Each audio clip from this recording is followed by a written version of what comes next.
Ramsuratkumar ki jai. Sarvam Yogi Ramsuratkumar Ashram.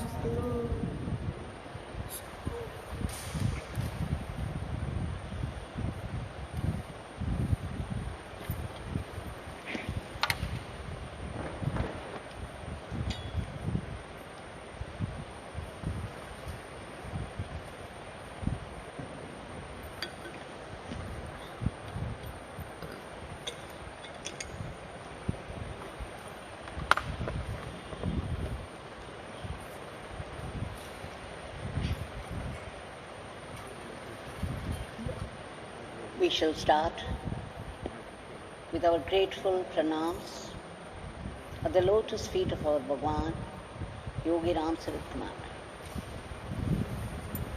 for this opportunity, this golden opportunity to sing his name together with all his devotees right in the presence of Bhagwan's Murti.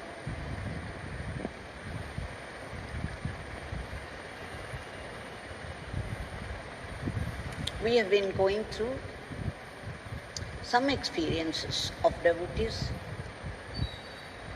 reliving their experience right here and now in the presence of Bhagwan.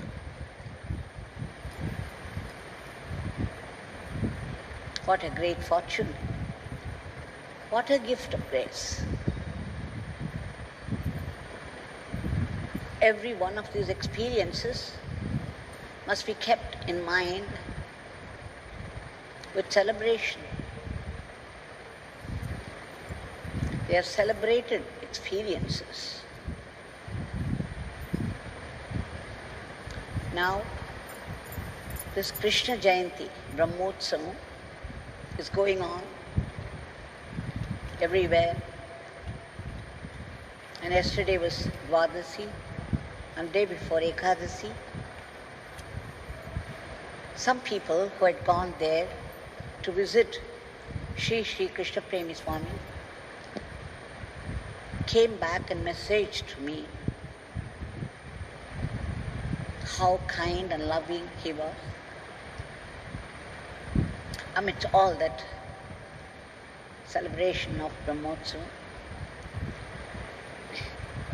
which triggered some of the experiences of other devotees and myself with Bhagwan and Sri Krishna Premi Maharaj.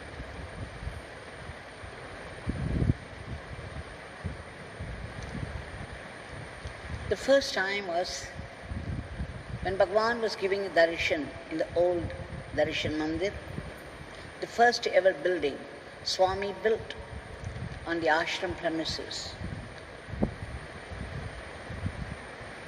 Some devotee of our Bhagwan would also go have darshan and blessings of Sri Krishna Premi Maharaj was there. And then Bhagwan was asking him. At the time he said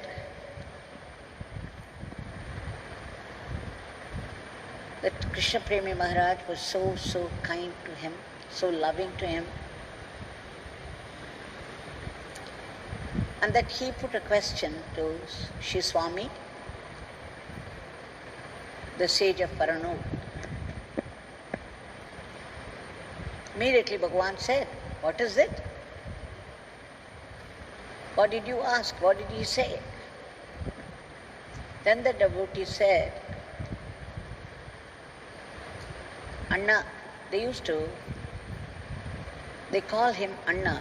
Anna means brother, which creates a closer kinship or a sense of closer kinship with the Guru, with God.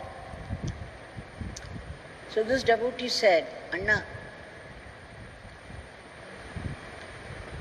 we receive blessings from Yogi Ramsuratkumar of Thiruvanamalai and from you also here, we are able to enjoy your lectures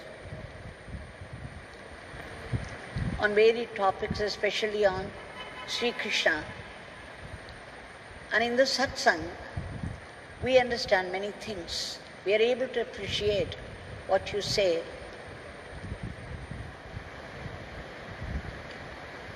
But our Maharaj, our Guru Maharaj, Yogi Ramsuratkumar, he speaks only a sentence or two at the most. He doesn't give any lectures at all. Sometimes it's very difficult with him. And then Bhagwan started to laugh. He laughed, his inimitable laughter, cascading showers of Ananda, a pure Ananda, untainted by any emotion. And then said, what did Sri Krishna Premi Swami say? Then the devotee said, Krishna Premi Swami said, we are all trying to be like him only. We are all trying to be like him. And then immediately it was a thundering, uproarious laughter from Bhagwan, which filled vibrantly the entire space.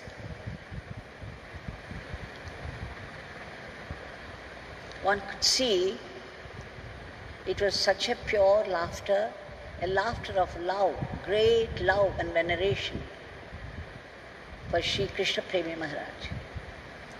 That was my first encounter.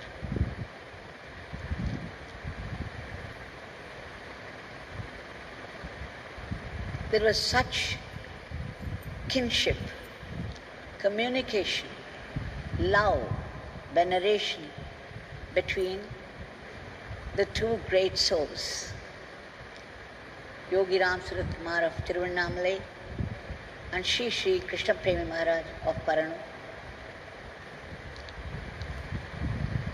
And then I heard about one or two incidents from the devotees. Sri Natesh ji and his wife Sharada, very, very devoted to Bhagwan Yogi Ramsuratkumar and also to Sri Anna of Paranur. So they would come here, and sometimes from here they would go to Paranur also for darshan of Sri Anna. So once when Sri Natesh ji and his wife Sharada had come to Sanadi Street House, Swami started to inquire about Sri Krishna Premi Anna.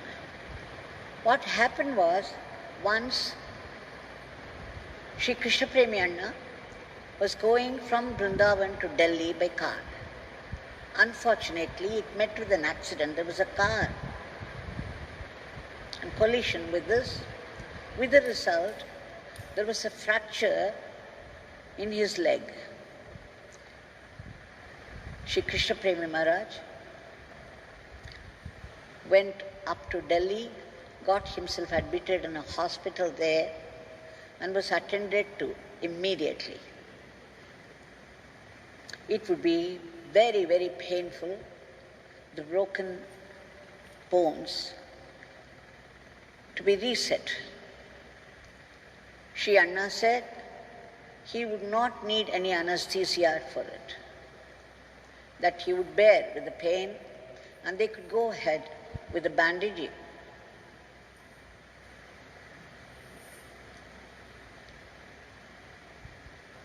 Just like Sri Raman Maharishi said, when this tumor had come on his hand and they did the operation on him, Sri Ramana did not allow any chloroform. He was awake and looking on uncomplainingly. Sri Krishna Premi Maharaj stayed there for nearly a month or so in the hospital in Delhi. And when he returned, Srinateji took him to Tirunelveli, where Srinateji and his wife, Sharada, were living. They are still living there. And then there was some doctor, Ayurvedic doctor, and there was some oil which Nateji got from the doctor and applied on Sri Anna's leg.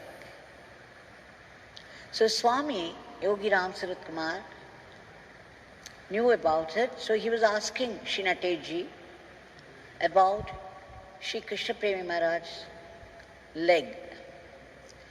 And then he said, Nateji said that it was healing well. And then Swami immediately asked him if he was dancing like before. Sri Nateji said he had not started yet. Then Bhagwan declared, pronounced, Sri Krishna Premi Maharaj is completely all right. My father says Sri Krishna Premi Maharaj is completely all right. He can put on the anklets and dance like before. And then, just before he left, Nateji and Sharada, Swami said, Krishna Premi Swami goes here and there. This beggar, my father is not allowing this beggar to go anywhere. This beggar doesn't go anywhere. He's staying in Thiruvanamalai. But Shri Krishna Premi Swami goes here and there. But he doesn't come to this beggar. Like a child, he was saying, Shri Krishna Premi Swami is not coming here to this beggar. And then he said to Nateji, if you happen to meet Shri Krishna Premi Swami, please give him, convey my namaskar to him. Shri Nateji had no idea he was going to Paranur at all. In fact, he was not even sure Sri Krishna Premi Swami was there. But then Bhagwan had said that it could only mean one thing, that he had to go immediately and see and hand over Bhagwan's namaskar to him. So he drove, he and his wife. They went up to Tirukovilu, and then they thought they would go to the temple and then go over to Paranur. But near the temple, Sri Anna was already walking with a sadhu by his side. So Sri Nateji and Sharada were absolutely happy, and they ran to him, prostrated before him. Sri Anna walked a little more distance and sat before the temple in some place. And then Sri Nateji conveyed. He did not say about Bhagwan declaring that everything is all right with his leg and that he could start dancing with his anklets. Instead, Nateji said what Swami asked him to convey. He said, Yogi Ramsuratkumar of Thiruvanamalai conveys his namaskaram to you. And then he added, Anna, Swami was saying that this beggar cannot leave Thiruvanamalai and go anywhere. My father says so, but Sri Krishna Premi Swami goes here and there. He doesn't come to see this beggar. Then Sri Anna smiled and he melted. There was a lump in his throat. He melted right there at the love of Bhagwan, and he said, what grace, what kindness from Swami.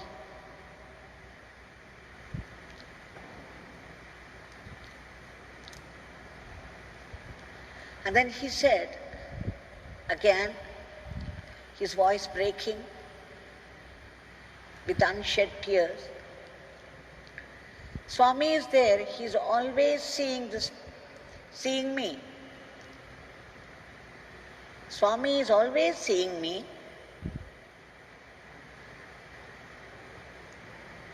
And again, after that, he became very quiet.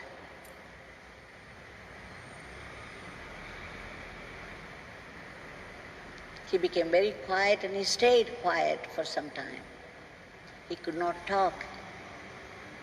It was as though there was a deeper communication between him and Swami at a different level.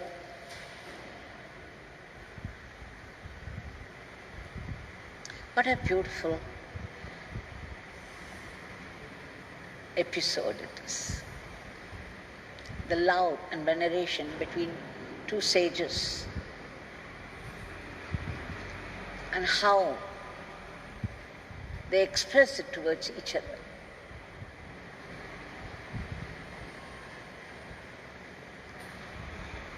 And of course, needless to say that Sri Krishna Premi Swami started to dance. He put on the anklets like before and started to dance.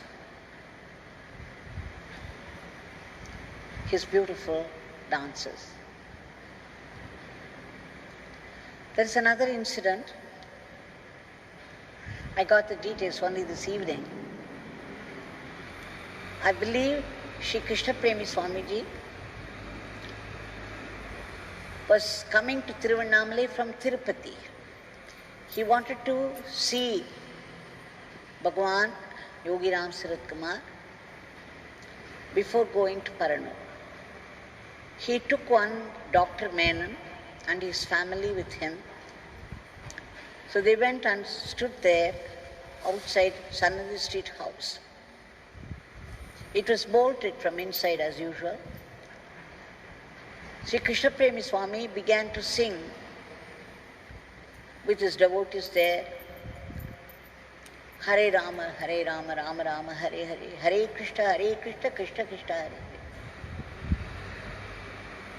Within a minute or two, Swami came out like lightning, opened and took Sri Krishna Premi's hand.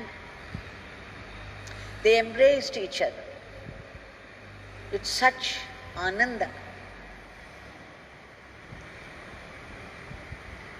There was such oneness between the two. Though the bodies were different from each other, the expressions might be very different, but still the feeling of oneness, the truth of oneness was visibly seen between the two. And then Swami took him inside. Yogi Ramsuratkumar took Sri Krishna Premi Anna inside. When Anna was seated there, Anna told Dr. Menon and the family, he is a great Mahatma. Please prostrate before him and take his blessings.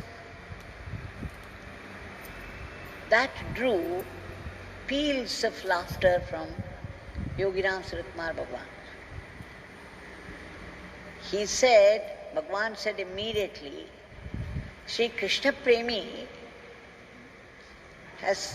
says that he has come for this beggar's darshan, but he has come to give darshan to this beggar. He has come all the way to give darshan to this beggar. Though he says he has come for darshan of this beggar. And then he laughed, and once again, his cascading laughter, and said, this beggar knows him. This beggar knows him very well. He said in Tamil, Kallappaya. Kallappaya means the one who knows yet acts out ignorance. One who plays, enact. pretend to be ignorant, even while knowing everything. So Bhagwan said, this beggar knows him well. Krishna Premi, Kallapaya. Kallapaya means he is hiding the truth of his state of being, pretending to be anything less. And then again went into laughter. Needless to say that Shri Anna would have joined too. All this was reported later by Dr. Menon when they reached Paranur to the devotees there. What a delightful scene. Two people belonging to two different traditions. Here was our Swami in dirty, tattered clothes, smoking all the time, the hair unkempt, not seen oil for so many years, the body had not bathed for so many years. Shri Krishna Premi Anna belongs to a different tradition, the traditional, the conventional puja, regimen, namachapa. Bhagwan was there like Sri Rama. Shiva turned Rama. And Sri Krishna Premi Swami was Sri Krishna. It was the meeting of Sri Rama and Sri Krishna. We get only a glimpse of that. But they were one in their state of being.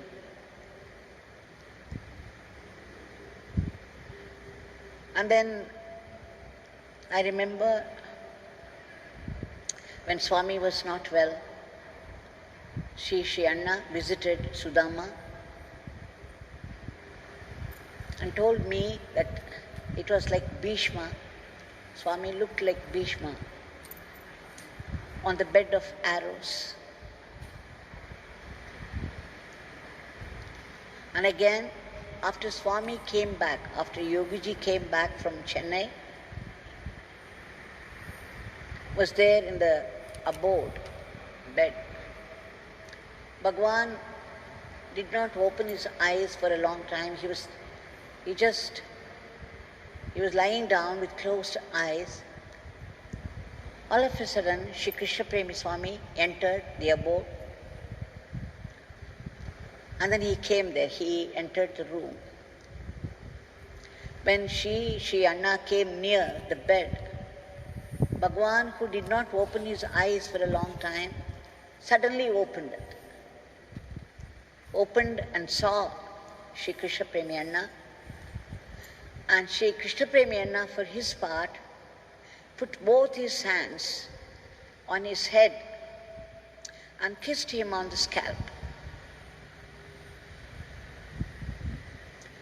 Like an elder would do to a child.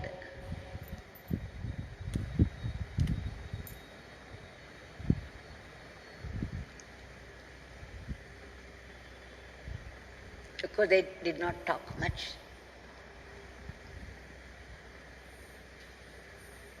And the only time after that was when Bhagwan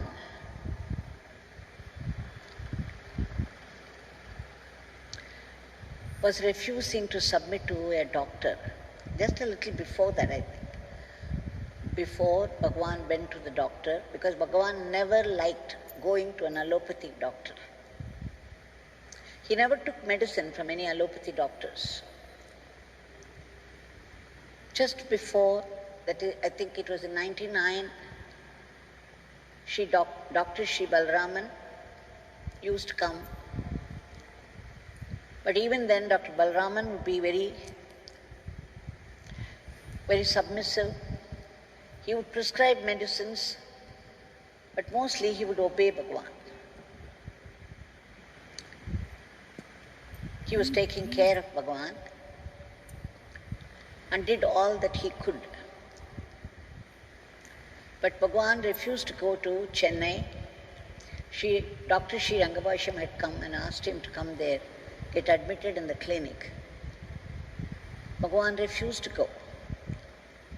But then the devotees, all the devotees around, were pressing hard that Swami should go and get treated. Everybody believed that he would come back and continue his spiritual ministry after that.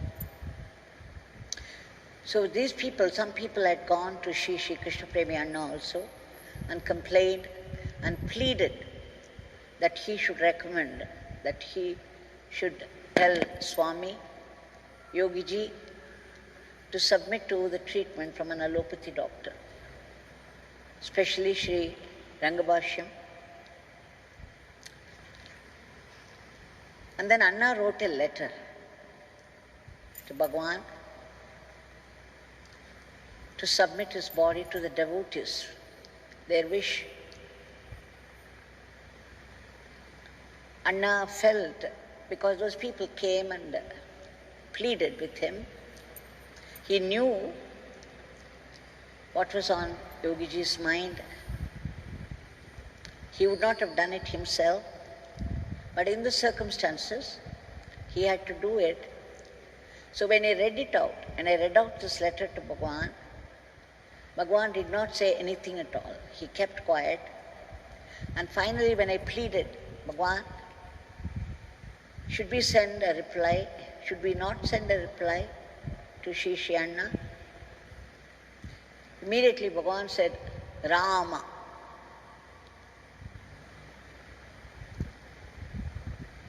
And then kept quiet. So I just wrote it down, Rama, as the reply and sent it. Of course, Sri Anna knew what it meant, just as Bhagwan knew why Anna wrote that letter, compelled by the devotees. There was such understanding, communication, communion, and the feeling of oneness between them.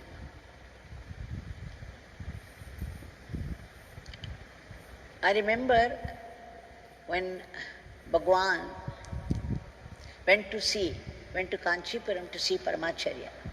Bhagwan often said that when the devotee, he came to old darshan hall and said that our Swami is not giving lectures, he is not giving satsang. Bhagwan said, Father gives different work to different masters. Father has not given that kind of work to this beggar. It is Father's wish. So all these great masters, they come from different traditions and they play different leelas. And they have different sets of devotees also. Each one caters to a particular set of devotees. Sri Paramacharya, he was the head of a mutt, and he was soaked in the traditional puja regimen. His way of life is completely different from Yogiji's. Bhagwan in Thiruvanamalai was wearing dirty, tattered clothes, would not bathe for years, a carelessly thrown green turban, unkempt hair. Added to all that, smoking, chain smoking, which he called Father's work, Father's tremendous work, the work for the cosmos. So imagine, just see the difference, the outward differences between Sri Paramacharya and Yogiji of Thiruvanamalai. Yet, when they met, when Yogiji went all the way to have darshan of Paramacharya, their eyes looked into each other. There was no need for any language. It was the language of Mauna. the highest silence, the most vibrant, living silence of the truth. There was such oneness. They were not different from each other. It was just one being in two different bodies. Where was the necessity for any communication? And I remember another incident when one of those attendants, there was one attendant who was serving Shri Paramacharya for some time. After that he left. But before he left, he would come to Thiruvanamalai also sometimes and have darshan of Shri Yogiji, Yogi Ramsuratkumar Bhagwan. And it seemed, there was a story that when he went back once and reported to Shri Paramacharya about his darshan of Shri Yogiji, Paramacharya said, "Oh, they are all high up there." Now when this attendant, who was now a resident of Thiruvanamalai, when he came to have darshan of Bhagwan, immediately I remembered the story. I wanted to make sure if it was the truth. So I looked at Bhagwan and I begged him, asked him if I could ask this attendant what Paramacharya said exactly. Bhagwan smiled and said, "Okay, you ask." And then I asked him, and this attendant said, he was looking at Swami and speaking all the time. He said, "When I went and reported to Paramacharya that I had darshan of Shri Yogiji, Paramacharya, he raised his hand up like this and said, 'They are all high up there.'" When this Chandramauli said that, Bhagwan, there was a strange expression on his face. It was radiant, and then there were unshed tears. His eyes were shining with unshed tears. And he said, "Paramacharya is so kind to this beggar." And when he said again, his voice broke, just as Sri Krishna Premi reacted to Sri Nataji's convey, Bhagwan's namaskar to him and Bhagwan's complaint that Sri Krishna Premi Swami did not come to see this beggar. Sri Krishna Premi Swami melted the deep love and veneration they had for each other. He went into deep silence. Like that, Bhagwan here melted, his voice broke, and his eyes were shining with unshed tears.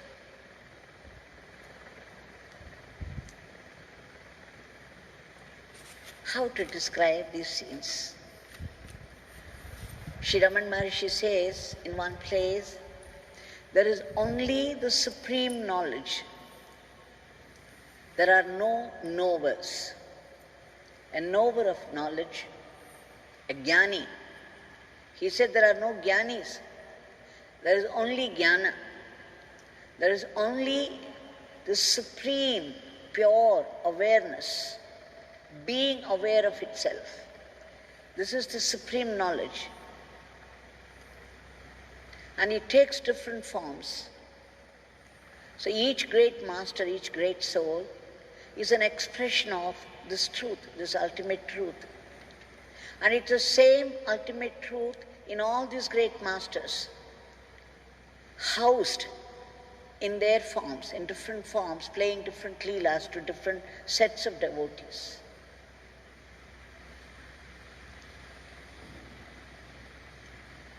So true to that, we see how these great masters, and there was a time I think when Yogiji had gone to Ramanashram, and there Sri Muktananda of Ganeshpuri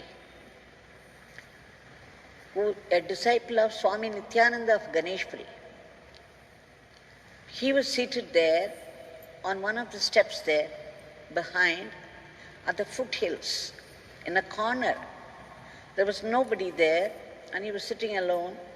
Swami went all the way. He knew exactly who was sitting there and where. He went straight to Swami Muktananda of Ganeshpuri and prostrated. Swami Muktananda had not seen him before, but then one look, and then he knew. He said to Yogi Ramsuratkumar, "What are you doing? Why do you do this to me? You and I are one and the same." I remember again, Yogi Ramsuratkumar Bhagwan, he went to Vasanta Vihar in order to listen to the lecture by Jai Krishnamurti. Yogiji had great veneration for Jai Krishnamurti. There was such close kinship between the two of them. Many did not know it. Bhagwan adored him. So Yogiji stayed in Chennai for some time just to listen to the lectures of Jai Krishnamurti. And then when he went in search of him, Vasanta Vihar, Shri J.K.'s secretary, Madhavacharya, stopped him and said, "Look, he's going for a lecture. Before leaving for a lecture, he would not see anybody. Please don't attempt to go." Just then Jai Krishnamurti came out and saw Yogi Ramsuratkumar standing there, immediately walked towards him, and Bhagwan began to prostrate, but Jai Krishnamurti held his shoulders. He would not allow him to prostrate. They just looked at each other.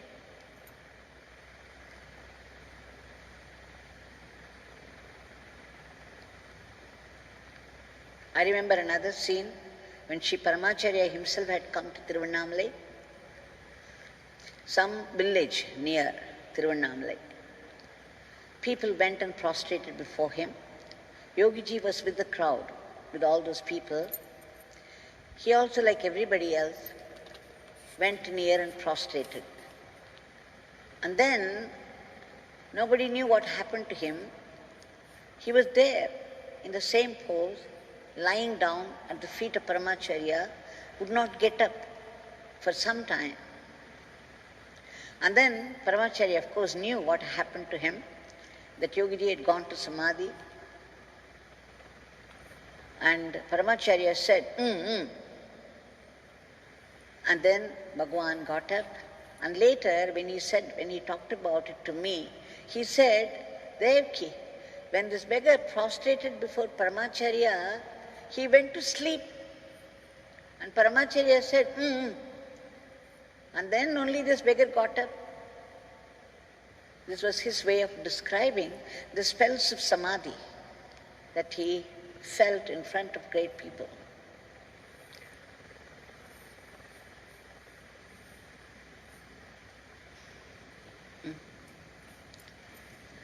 So you see, we have had really a feast of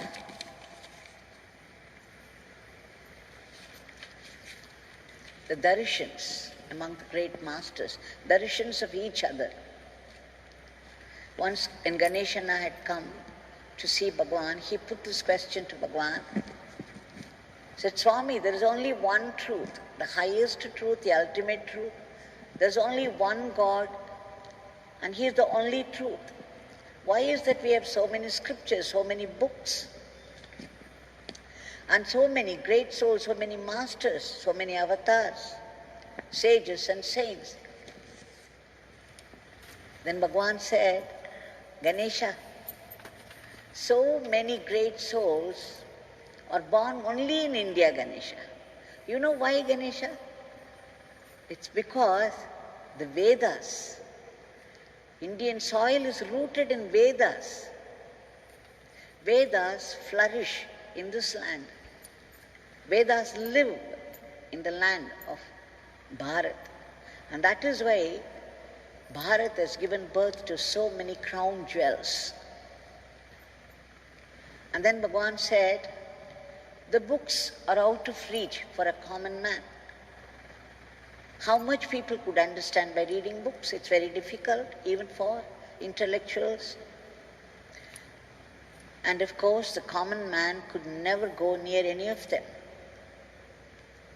But when a Mahatma, when a great master, he realizes the truth and he expresses the ultimate truth through love and grace with leelas,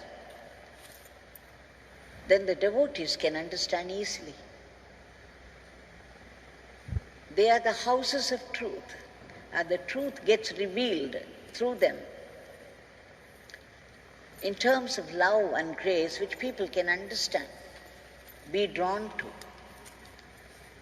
Brahmacharya says in one place, if there is a Bhagavata or Bhagavad Gita or any Vedic text, a common man would not go and prostrate.